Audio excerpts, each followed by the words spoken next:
Hi friends, good morning. Welcome to my அம்மா channel. எல்லாம் என்ன பண்ணுறீங்க? நான் டிஃபன் பண்ணிகிட்ருக்கேன். என்ன பண்ணிகிட்ருக்கேன் உங்களுக்கு ஒரு டிப்ஸும் சொல்ல போகிறேன். வாங்க என்ன பண்ணிகிட்ருக்கேன்னு பார்க்கலாம். வீடியோக்குள்ளே போகலாம் வாங்க.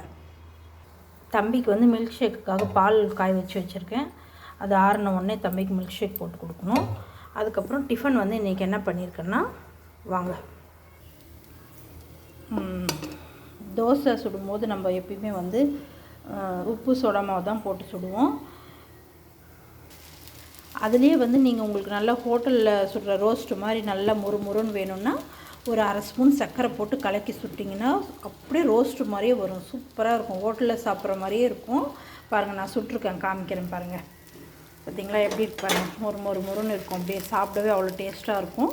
அதே மாதிரி தான் தக்காளி பஜ்ஜி பண்ணும்போது ஒரு ஸ்பூன் சர்க்கரை போட்டுக்கோங்க. சர்க்கரை போட்டிங்கன்னா உங்களுக்கு டேஸ்ட்டு ரொம்ப நல்லாயிருக்கும்.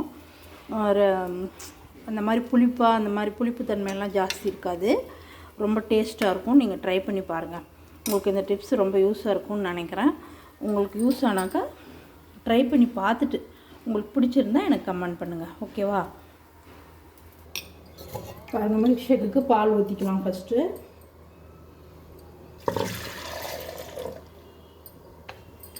நாட்டு சர்க்கரை வந்து ஒரு 2 ஸ்பூன் போட்டுக்கிறேன். பாருங்கள், நாட்டு சர்க்கரை 2 ஸ்பூன்னு, செவ்வாழைப்பழம் 1, இதை கட் பண்ணி போட்டுக்கலாம். எப்பயுமே வந்து அதில் கொஞ்சம் தேன் ஊற்றுவேன். தேன் வந்து வேண்டான்ட்டு இப்போது ஸ்டாப் பண்ணிட்டேன்.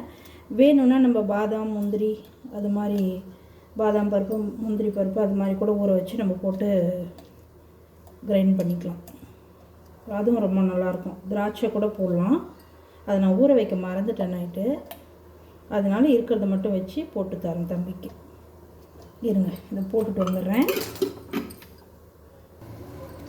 பார்த்தீங்களா, போட்டாச்சு மில்க் ஷேக்.